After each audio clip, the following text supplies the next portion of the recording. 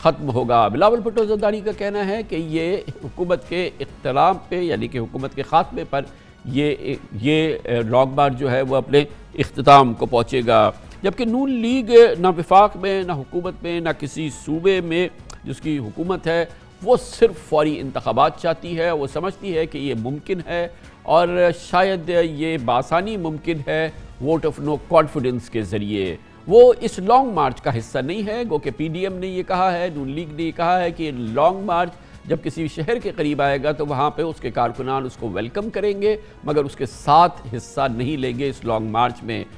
پاکستان مسلم league نون کی حکمت عملی بار بار اس کے لیڈرز واضح کر رہے ہیں۔ اگر اس ملک کو ان مشکلات سے نکالنا ہے، اس تباہی سے نکالنا ہے جس میں اس کو عمران خان نامی شخص دھکیل چکا ہے، تو اس کا ایک ہی راستہ ہے اور اس کا راستہ ہے فری اینڈ فیئر الیکشنز۔ وزیر اعظم جو ہوگا وہ الیکشن کے بعد ہوگا۔ اس عدم اعتماد کے بعد آپ کو الیکشن میں جانا ہوگا۔ کوئی حکومت بنانے کا کوئی مقصد کم از کم مجھے نظر نہیں آتا۔ آپ کو سیدھا ایک نئے الیکشن میں اور عوام کی مینڈیٹ حاصل کرنے کے لیے جانا ہوگا۔ کوئی بھی حکومت ایک سال کے اندر کسی قسم کی اصلاحات نہیں کر سکتی۔ اس وقت جو حل ہے وہ یہی ہے کہ پاکستان میں ایک نئے انتخاب کے ذریعے 5 سال کے ٹرم کے لیے ایک نمائندہ اور اہل حکومت لائی جائے۔ اپوزیشن کی یکساں حکمت عملی، کلیئر کٹ حکمت عملی اسٹریٹجی کے کل کیا ہوگا، یعنی کہ اگر عمران خان کی حکومت چلی جاتی ہے، ان کے خلاف تحریک عدم اعتماد کامیاب ہو جاتی ہے، وہ واضح نہیں ہے۔ پوری اپوزیشن میں یا متحدہ اپوزیشن میں یا پی ڈی ایم میں کیا ہوگی، صرف مسلم لیگ نون میں ہی اس بارے میں وضاحت نہیں ہے، کلیئر کٹ تھنکنگ نہیں ہے کہ نیکسٹ ڈے ہونا کیا ہے۔ اس کا بار بار اظہار ہوتا ہے اور آج خود جناب شہباز شریف نے ایک بار پھر اس کا اظہار کیا۔ یہ تحریک عدم اعتماد جو ہے، یہ تمام پولیٹیکل پارٹیز مل کر ہم نے یہ فیصلہ کیا ہے کہ ہم اس طرف آگے بڑھیں گے۔ یہ ایک ہمارا آئینی حق ہے، ہمارا سیاسی حق ہے۔ انشاءاللہ جب وقت آئے گا تو آپ کو بتا دیں گے۔ آپ کو کس نے کہا کہ میں 1 سال کے لیے آؤں گا اور میں آؤں گا؟ یہ تو اللہ تعالیٰ کو علم ہے۔ وہ جو نام لے رہے ہیں، نہ جانے کون لے رہے ہیں، جو بھی لے رہے ہیں، میں ان کو شکر گزار ہوں۔ یہ سب خدا کے ہاتھ ہے، سب اللہ کے ہاتھ دے دیا جائے تو آپ کس طرح؟ وہ میری پارٹی کی لیڈر نواز شریف ہیں، قائد ہیں پارٹی، وہ مشاورت کر کے فیصلہ کرے گی، جو وہ حکم دیں گے میں کروں گا۔ اس پورے ماحول میں سب سے پہلے ہو رہا ہے long march. Pakistan peoples party کا یہ لانگ مارچ کراچی سے اس کا آغاز ہو رہا ہے۔ پاکستان پیپلز پارٹی کی اس پورے ماحول میں حکمت عملی، اس لانگ مارچ اور یہ جو اس وقت ملک کا ماحول ہے تبدیلی کا، اس پر تفصیل سے بات کرنے کے لیے ہمیں جوائن کر رہی ہیں پاکستان پیپلز پارٹی کی چوٹی کی سینئر رہنما سینیٹر شہری رحمان ہمارے ساتھ ہیں، جو پیپلز پارٹی کی وائس پریزیڈنٹ بھی ہیں۔ بہت بہت شکریہ سینیٹر صاحبہ۔ یہ فرمائیے گا کہ لانگ مارچ جو شروع ہو رہا ہے کل سے، اس کا ہدف کیا ہے، اینڈ گیم کیا ہے، ایگزٹ کیسے ہوگا اس سے جب اس لانگ مارچ میں آپ انٹر ہو جائیں گی تو؟ جی بہت بہت شکریہ کامران صاحب۔ پہلے تو میں یہ کہنا چاہوں گی کہ دیکھیے لانگ مارچ عوامی مارچ ہے۔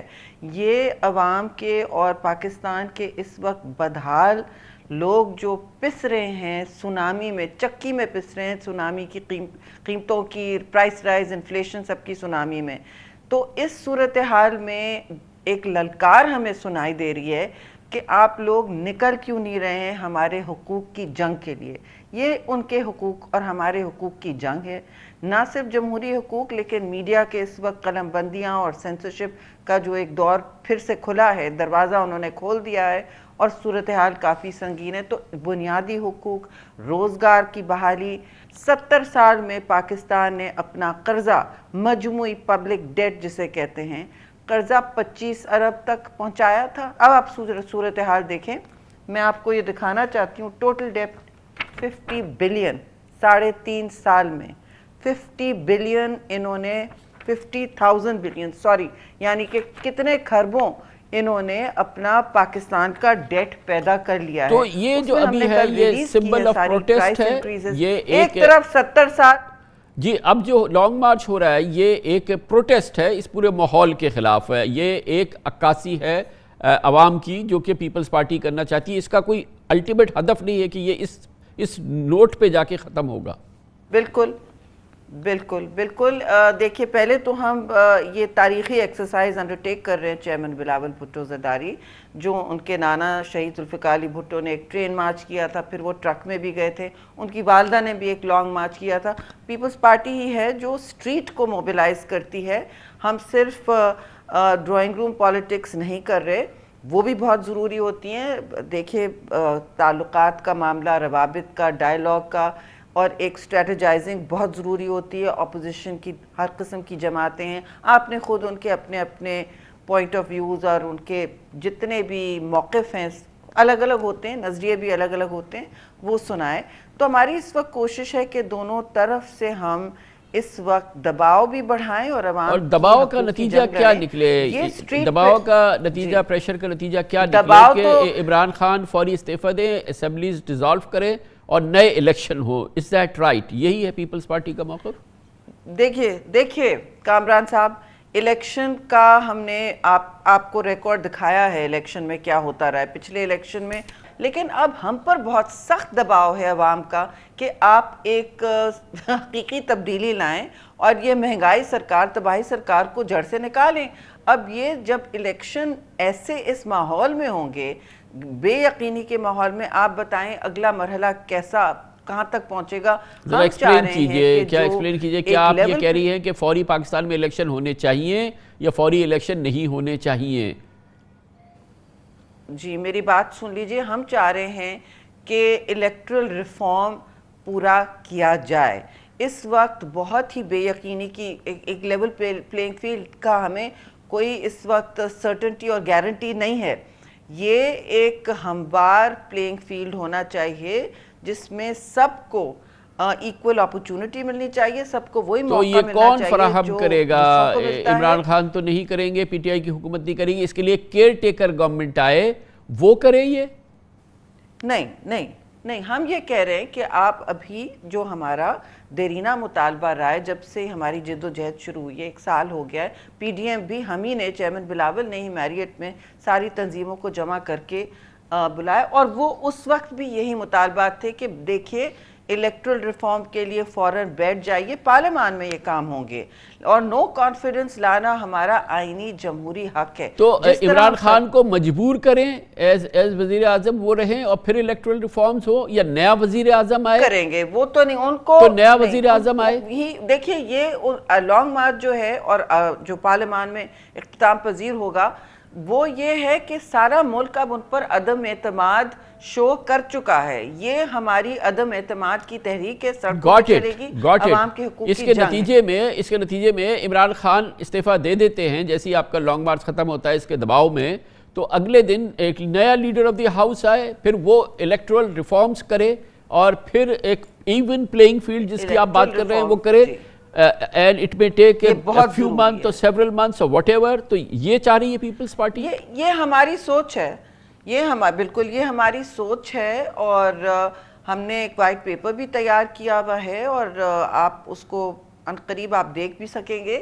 بات یہ ہے کامران بھائی کہ اس وقت جو اگر آپ ایک دم پھر وہ الیکشن کرا دیتے، ہم نہیں کہہ رہے کہ ہم کوئی دروازہ بند کر رہے ہیں، ہم ایک تو سیاسی روابط پر دروازہ کھلا رکھیں گے، اور ہم کو سیاست میں کوئی حرف آخر نہیں ہوتا، میں فیصلہ نہیں دے سکتی ہوں۔ اگر ساری اپوزیشن کا ایک مطالبہ ہوتا ہے ہم اسے سننے بھی تیار ہیں، لیکن اس وقت ہماری سوچ یہ ہے کہ عدم اعتماد کا موشن لانا چاہیے۔ اس سوچ کا ایک پہلو یہ بھی ہے کہ فوری الیکشن پاکستان کے لیے مناسب نہیں ہے، انسٹنٹ الیکشن نہیں ہونے چاہیے، کہ جیسی ڈی سیٹ ہو عمران خان نیا leader of the house assemblies dissolve کرے اور فریش الیکشن کال کر دے۔ پہلے ان کو ڈی سیٹ تو کر لیں، چلیں ڈی سیٹ تو کر لیں ان کو، کیونکہ ان کے اپنے ممبران اب ان کے حلقوں میں واپس نہیں جا سکتے، چلیں ڈی سیٹ ہو جائے تو اس کے بعد انسٹنٹ الیکشن نہ ہو، یہ آپ چاہتی ہیں؟ دیکھیں ابھی تو یہ سوچ ہماری یہ ہے کہ ہم ایک حتمی طور پہ ایک راؤنڈ الیکشن ریفارم کا کریں جو بہت ضروری ہے، نہیں تو اگلا الیکشن پھر متنازع، اس میں پھر کوئی پھر ایک ملک مشتعل ہو اور پھر ہم ایک نئے بحرانی کیفیت میں پڑ جائیں۔ یہ میں نہیں سمجھتی پاکستان کو اس نہج پہ، اس دورائے پر صرف الیکٹرل ریفارمز کے لیے یہ مدت ہو، یا یہ کہ اور بڑے کلیدی مسائل ہیں اکانومی کے مسائل ہیں جو کہ پوری ڈویسو ہے، پاکستان کی پارلیمنٹ میں ڈویژن ہے، کرٹیکل ہے، بڑے سیویئر سیکیورٹی چیلنجز ہیں، ہمارے خطے کے چیلنجز ہیں، ان کو بھی پہلے فکس کر لیں پھر الیکشن کریں، کیا خیال ہے؟ دیکھیے یہ انہوں نے جو 3.5 سال میں کامران صاحب تباہی برپا کی ہے، انہوں نے جس طرح پاکستان کے 70 سال کی تاریخ کو الٹا کیا ہے، ایک طرف رکھا ہے، 3.5 سال میں انہوں نے جو بدحالی لائی ہے، اس کے لیے ٹائم چاہیے۔ میں سمجھتی ہوں نئی حکومت الیکشن کے بعد بھی اس کو نئی حکومت کو پاکستان بچانا ہوگا، اور یہ تحریک اور یہ کام جو ہیں یہ ڈٹ کے کرنے کے ہیں، ان میں صرف باتیں نہیں ہوتی، یہ صرف اچھا یہ تو آپ لوگوں نے واضح کر دیا ہے کہ جب عمران خان جائیں تو آپ کی پہلی چوائس یہ ہے کہ نون لیگ سے کوئی پرائم منسٹر آ جائے، یہ تو آپ لوگوں نے کہہ دیا ہے، یا یہ it is still to be decided? یہ تو وہ بڑی جماعت ہیں اس وقت نیشنل اسمبلی میں، ہم گیمز نہیں کھیلتے جی، ہم حق کی بات کرتے ہیں۔ اگر وہ یہ چاہ رہے ہیں تو بے شک سر تسلیم خان، یہ تو چیئرمین بلاول نے کہا ہے، لیکن یہ باتیں آگے جا کے سیٹل بھی ہو سکتی ہیں۔ یہ ہم اقتدار کے بھوکے نہیں ہیں، ہمیں اس وقت مگر کولیشن گورنمنٹ میں تو آنا پڑے گا نا پھر پیپلز پارٹی کو۔ دیکھیے ہم کولیشنز کامران بھائی آپ دیکھ لیں، کولیشن گورنمنٹس ہم چلانا جانتے ہیں، 116 کے ہماری ممبران تھے اتنے بڑے ہاؤس میں نیشنل اسمبلی کے، اور ہم نے 116 کی مائنورٹی کولیشن کے ساتھ ہر کام کنسنسس سے منوایا ہے۔ ہم جانتے ہیں کولیشن گورنمنٹ چلانا، ہم جانتے ہیں لوگوں کا، تو پھر تو دیکھیں یہ جو آپ نے بتایا یہ بڑی زبردست بات کی ہے، بالکل 5 سال جس طرح سے حکومت کی ہے، تو پھر تو بھائی پیپلز پارٹی کا ہونا چاہیے پرائم منسٹر۔ آصف زرداری صاحب ہیں member of the assembly, national assembly, وہ ہو سکتے ہیں، بلاول صاحب ہے وہ ہو سکتے ہیں، وائی ناٹ؟ یہ فیصلے میری پے گریڈ سے اوپر ہیں کامران بھائی، شاید آپ کچھ اس پر روشنی بعد میں ڈالتے رہیں، لیکن پیپلز پارٹی ضرور جانتی ہے۔ زرداری صاحب کا فہم آپ نے دیکھا، ان کا تجربہ دیکھا ہے، چیئرمین بلاول میں آپ نے وہ کرزمہ بھی دیکھا ہے، اور وہ ڈرائیو بھی ہے جو اس وقت اسٹریٹ کو جو موبلائز کر رہے ہیں۔ بالکل آپ باہر نکلیں، آپ سے سب پوچھیں گے کہ اگر آپ سیاسی جماعت سے ہیں کہ آپ کیا کر رہے ہیں، آپ نکل کیوں نہیں رہے ہیں؟ گھر میں کوئی بھی آتا ہے پوچھتا ہے آپ لوگ سڑکوں پہ کیوں نہیں نکل رہے، کیا ہو رہا ہے؟ مگر سینیٹر صاحب یہ بتائیے کہ 14 سال سے آپ کی پاکستان پیپلز پارٹی کی حکومت ہے سندھ میں، have you created a model کہ جس کو آپ ریپلیکیٹ کرنا چاہتے ہیں پاکستان میں، کہ دیکھیں ہم نے سندھ میں یہ دکھایا ہے، آئیے سندھ دیکھتے ہیں، شہر دیکھتے ہیں، گاؤں دیکھتے ہیں اور ترقی دیکھتے ہیں، جو کہ آپ ریپلیکیٹ کریں اب اسلام آباد میں جا کے، یہ ہے نا ماڈل آپ کا، آپ کے خیال میں؟ وفاقی زنجیر بننا ہمیں آتا ہے۔ اس وقت وفاق خطرے میں ہے، سندھ کے حقوق بھی سلب کیے جا رہے ہیں۔ یہاں آپ کراچی میں ہی رہتے ہیں، ابھی دھڑلے سے وفاقی حکومت کے کسی فیڈرل سیکریٹری نے کہا عدالت میں کہ ہم 15% اور کم کر رہے ہیں سندھ کی گیس۔ یہ بالکل غیر آئینی بات ہے جس پر عدالت بھی برہم ہوئی تھی، اور اس طرح نہ صرف غیر آئینی کہ وہ خود سے کم کر رہے ہیں، سندھ آلموسٹ 70% گیس پروڈیوس کرتا ہے جی، یہاں کی ٹیکسز کراچی کی بنا پر۔ جب آپ جا رہے ہیں حکومت لینے کے لیے یا کہ ہمیں دے ہم پاکستان کو ٹھیک کریں گے، تو پوچھیں گے نا لوگ کہ آپ نے سندھ میں کیا کر کے دکھایا ہے؟ آپ سینے پہ ہاتھ رکھ کے فخر سے کہیں۔ بہت سارے کام اگر ہمیں پورے اپنے وسائل ملیں اور یہ مستقل کی روز مرہ وفاق سے کچ کچ کا ماحول نہ ہو، اور ایک کوآپریشن اور ایک جوائنٹ پاکستان کا پروجیکٹ ہونا، وہ ہم اس طرح چاہتے ہیں، تو اس میں آپ دیکھ لیں، ویسے بھی آپ سندھ کے عوام سے پوچھ لیجئے کہ وہ ان کے ساتھ جو پسماندہ لوگ ہیں، جو غریب عوام ہے سندھ کی، جن کے پاس پانی نہیں ہوتا، جس کی اس وقت بہاری جو ہیں، کاشتکار جو ہیں، فارمر جو ہیں، ان سے پوچھئے، آپ محنت کش سے پوچھئے کامران بھائی، جو حالت ہے ان کا D A P urea black میں مل رہا ہے، جو ہماری حکومتوں میں کبھی بھی نہیں ہو سکتا تھا، خود کفیل ہو گئے تھے ہم گندوں میں۔ Yes that was a model. ہم پہلے ہم پاکستان کو دیکھتے ہیں۔ آپ کے خیالات، آپ کے اوپینین سر آنکھوں پہ۔ بہت بہت شکریہ، سینیٹر شیری رحمان ہمارے ساتھ موجود تھی، بڑی نوازش، تھینک یو سو مچ۔ اور اب جائزہ لیتے ہیں پاکستان پیپلز پارٹی کی حکومت، 14 سال کارکردگی، اور آج ہم آپ کو کراچی کے معاملات نہیں دکھائیں گے، آج ہم آپ کو دکھاتے ہیں رتو ڈیرو۔ بے نظیر بھٹو، ذوالفقار علی بھٹو شہدا اور بلاول بھٹو زرداری کا ریتو ڈیرو کا کیا حال ہے؟ کراچی تو چھوڑیں، اندر کیا ہو رہا ہے دیکھیں اور ذرا غور سے دیکھیں چھوٹے سے وقفے کے بعد۔ وقفے سے قبل آپ نے تفصیل سے سنا پاکستان پیپلز پارٹی جو لانگ مارچ نکال رہی ہے، جو حکومت مخالف تحریک چلا رہی ہے۔ یقیناً اس حوالے سے پاکستان پیپلز پارٹی اپنا جمہوری اور آئینی حق استعمال کر رہی ہے، اسے اس کا حق حاصل ہے۔ بلاول بھٹو زرداری ضرور لانگ مارچ نکالیں اور ضرور اپنا آئینی حق استعمال کریں، لیکن اس بات کی بھی ضرورت ہے کہ جب وہ پاکستان میں اپنا پیغام لے کے جا رہے ہیں، پاکستان میں تبدیلی کے خواہاں ہیں، پاکستان میں اقتدار کے خواہاں ہیں، تو یقیناً انہیں اپنا ریکارڈ، اپنی حکومت کا ریکارڈ یعنی کہ 14 سال سے جاری مسلسل جاری سندھ حکومت کا ریکارڈ عوام کے سامنے رکھنا ہوگا، اپنی کارکردگی عوام کے سامنے رکھنی ہوگی، انہیں بتانا ہوگا کہ انہوں نے سندھ میں کیا کچھ ایسا کیا ہے جس کی بنیاد پر پاکستان میں ان کی حکومت ہونی چاہیے، پاکستان پیپلز پارٹی کی حکومت ہونی چاہیے اور پاکستان کے وزیر اعظم آصف علی زرداری یا بلاول بھٹو زرداری ہونا چاہیے۔ لیکن اس کے لیے ضروری ہے کہ ان کو اپنے گھر پہ اور اپنی اقتدار کے گریبان میں جھانکنا پڑے گا۔ اگر وہ نہیں دیکھتے تو ہم بتاتے ہیں کہ کیا کیفیت ہے۔ کراچی کی صورتحال ہم اس پروگرام میں مسلسل ہر ہفتے 2-3 بار آپ کے سامنے رکھتے ہیں، ہر بار ایک نیا مسئلہ، نیا عذاب، نئی آفت جو کراچی کے شہریوں پہ چل رہی ہے آپ کے سامنے رکھتے ہیں۔ آج ہم آپ کو لے کے جائیں گے پاکستان پیپلز پارٹی کے سیاسی گڑھ اور خود بلاول بھٹو زرداری، ان کی والدہ بے نظیر بھٹو زرداری، ان کے نانا ذوالفقار علی بھٹو کے گھر یعنی کہ رتو ڈیرو کی، جہاں پر لوگ بنیادی ضرورتوں کے لیے بھی سسک رہے ہیں۔ جی ہاں، پیپلز پارٹی کے بانی چیئرمین ذوالفقار علی بھٹو اور بے نظیر بھٹو اور بلاول بھٹو کا یہ آبائی حلقہ انتخاب رتو ڈیرو ہے، جہاں کے عوام کے پاس پینے کا پانی نہیں ہے، علاج معالجے کی مکمل سہولیات نہیں ہے، تعلیم کے لیے ترس رہے ہیں۔ اور رتو ڈیرو، بھٹو کا رتو ڈیرو ہمیشہ سے ناقابل شکست گڑھ رہا ہے۔ ذوالفقار علی بھٹو، بے نظیر بھٹو یہی سے منتخب ہو کر ملک کی وزیر اعظم بنی۔ اس وقت بھی بلاول بھٹو، ان کی پھپھو فریال تالپور سمیت پیپلز پارٹی کے 4 اراکین قومی اسمبلی کو رتو ڈیرو نے منتخب کرایا ہے، لیکن سندھ میں 14 سال سے راج کرنے والی پیپلز پارٹی نے مفلسی اور تنگ دستی اس شہر کا مقدر بنائی ہوئی ہے۔ رتو ڈیرو میں 2200 سے زائد بچے ایڈز کا شکار ہو چکے ہیں۔ رتو ڈیرو میں ہی کتوں کی بہتات کی وجہ سے سندھ ہائی کورٹ نے پچھلے سال فریال تالپور کی اسمبلی رکنیت بھی معطل کر دی تھی۔ ایڈز اور ریبیز کا وبائی مرض کی طرح پھیلاؤ کے ساتھ رتو ڈیرو کے عوام کی بدقسمتی ہے کہ وہ پینے کے پانی، علاج معالجے اور تعلیم جیسی بنیادی ضروریات سے محروم ہیں۔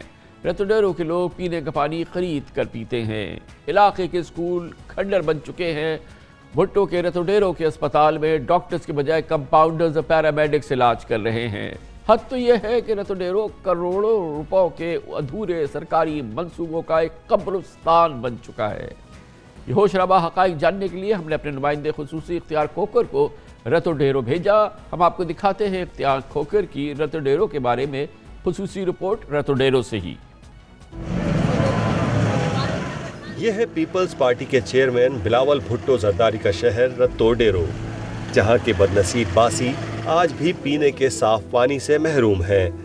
سندھ میں پچھلے 14 برس سے حکومت کے باوجود پیپلز پارٹی ذوالفقار علی بھٹو اور بے نظیر بھٹو کے سیاسی قلعے کو پینے کا صاف پانی فراہم نہیں کر سکی ہے۔ 3 لاکھ آبادی والا یہ پورا شہر پانی خرید کر پیتا ہے۔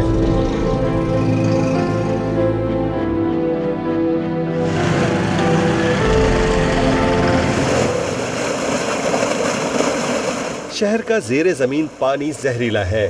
سیوریج کا ان ٹریٹڈ غلیظ پانی میٹھے پانی کی نہروں میں گرایا جاتا ہے۔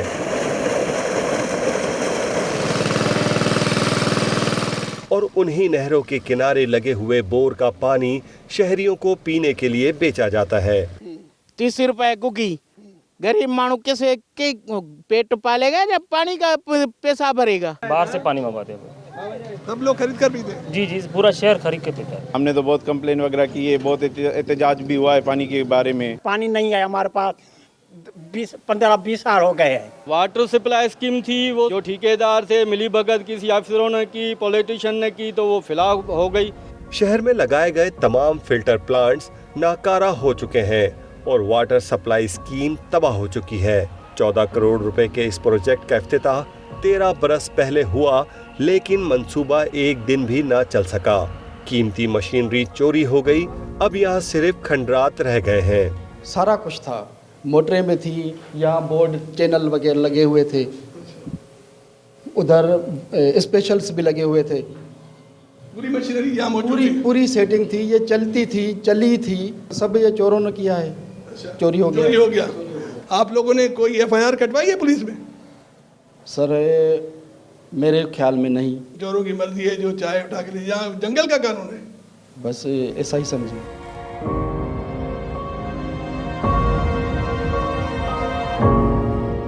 صرف رتو ڈیرو شہر ہی نہیں، یہ پورا علاقہ پینے کے پانی کو ترس رہا ہے۔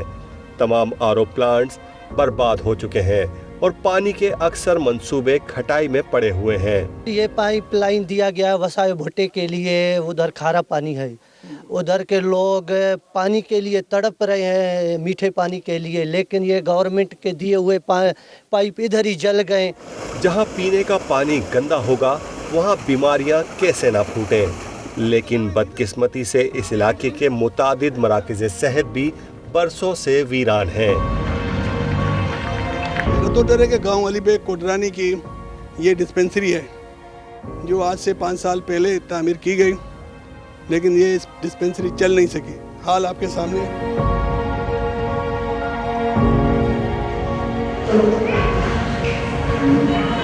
اور جو مراکز صحت فعال ہیں وہ ڈاکٹر سے محروم ہیں۔ میں ایز اے ڈسپینسر ہوں یہاں پر۔ جی ڈاکٹر نہیں ہے ادھر؟ ڈاکٹر الٹرنیٹ پہ ہوتا ہے۔ یہاں ایک مریض اگر آئے تو وہ اس کا علاج کون کرے گا؟ میں کرتا ہوں۔ ڈسپینسر؟ جی جی۔ ڈسپینسر اتھورائز ہے مریضوں کا علاج کرنے کا قانونی طور پر؟ بالکل۔ تعلیم کا حال یہ ہے کہ جو اسکول چل رہے ہیں ان میں سے کئی بچوں کے لیے خطرہ جان بنے ہوئے ہیں۔ ہم بہت رسک میں ہو کر پڑھا رہے ہیں، اور کسی بھی وقت بچوں کی جو حیاتی ہے زندگی وہ بھی بالکل خطرے میں، اور ہماری بھی۔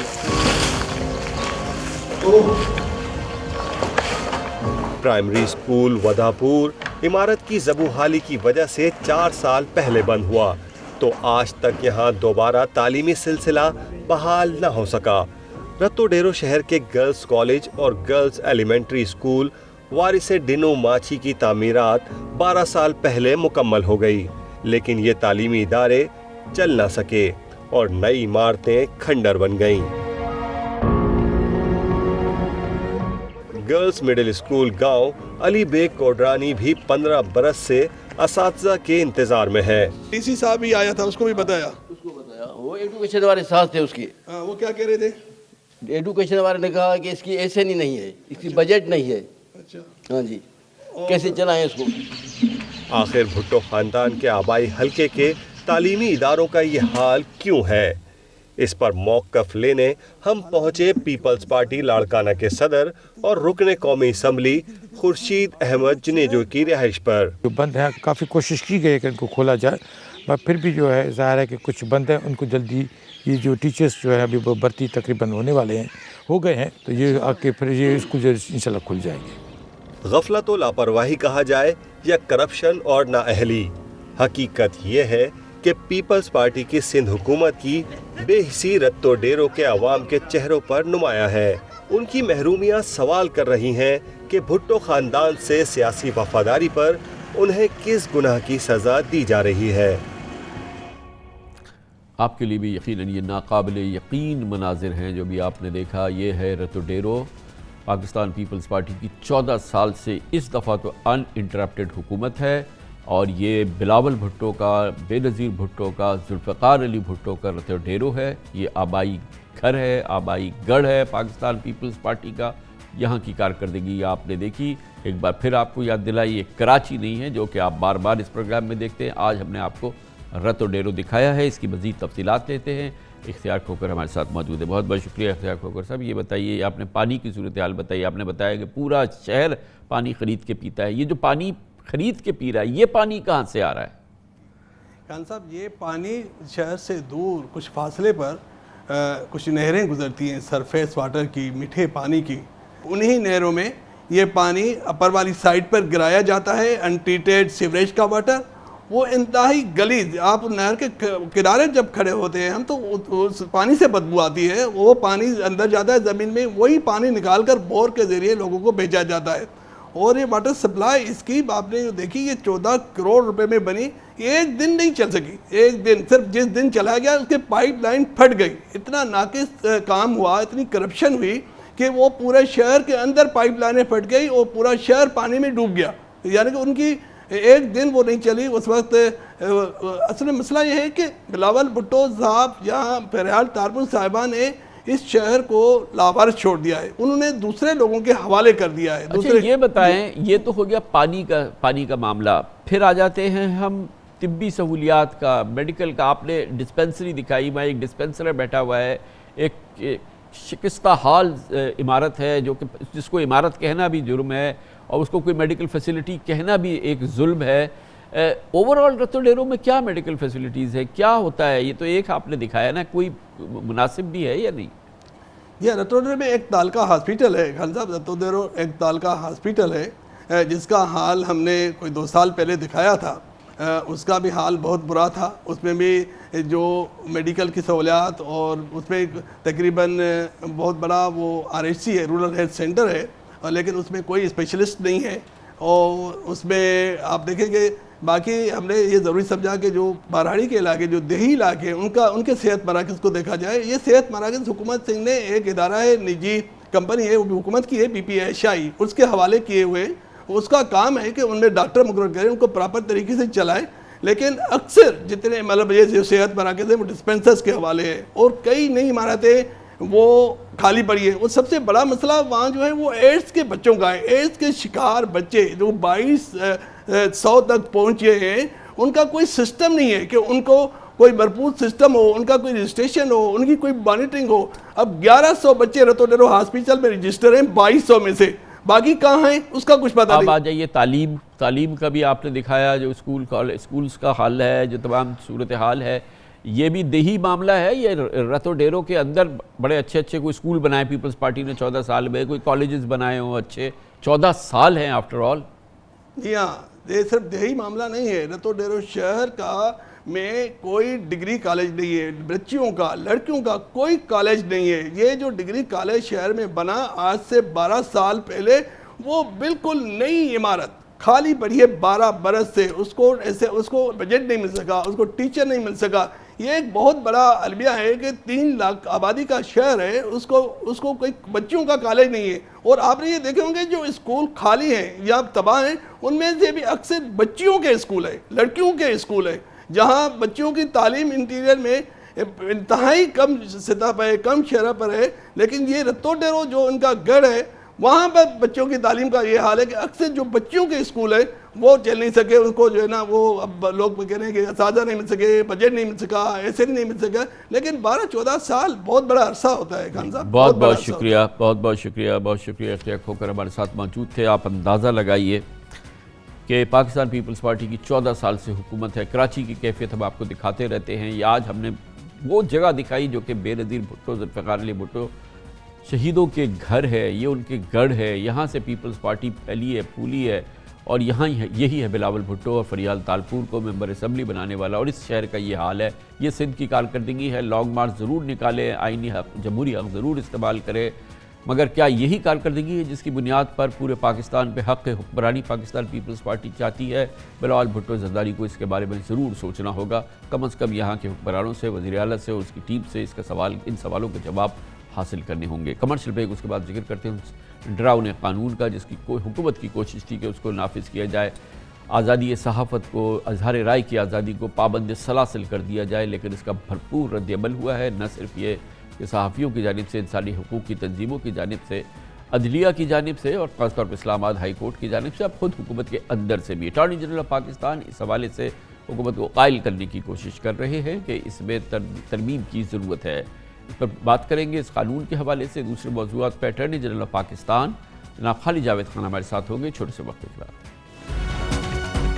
پی ٹی آئی حکومت نے اتوار کی چھٹی کے دن صدارتی آرڈیننس کے ذریعے پیکا ایکٹ اور الیکشن ایکٹ میں ترامیم کی،